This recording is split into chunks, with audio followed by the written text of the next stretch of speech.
ஒரு குண்டு ராட்சச வெளில போயிருக்குன்னு சொன்னியே அதுதானா? என்ன இது பூந்தியா இல்ல லட்டு தானுங்க உங்க முன்னாடி சின்னதா கடிகோனியா. Hi guys, welcome to welfitube. I am Sampath and Sivakannan. நாங்க ரெண்டு பேரும் 6 மாசமா லவ் பண்றோம். கல்யாணம் பண்ணிட்டு அமெரிக்கா போறோம். யாரு நீங்க ரெண்டு பேர் தானே? தாராளமா போய் செட்டில் ஆகுங்க. அமெரிக்கால இதெல்லாம் சகஜம் பண்ணுவாங்க.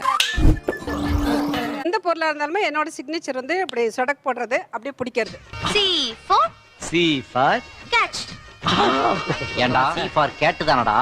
அதான் நீங்க ஃபெயில் ஆயிட்டீங்க. சஞ்சனா குக்டி டிவி ஏதாவது ஒரு டிஷ் செய்யணும்னா என்ன சொல்வாங்கன்னா மீனே இல்லாம மீன் குழம்பு.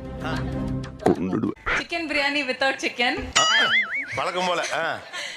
இவங்க என்ன ரகம்னே தெரியலையே. Mutton Dindigul biryani without mutton. So நீங்களே சாப்பிட்டு சொல்லுங்க என்ன இன்கிரீடியன்ட் ஆட் பண்ணியிருக்கேன். சிக்கனுக்கு பதிலாக என்ன ஆட் பண்ணியிருக்கேன், மட்டனுக்கு பதிலாக என்ன ஆட் பண்ணியிருக்கேன், நீங்களே சாப்பிட்டு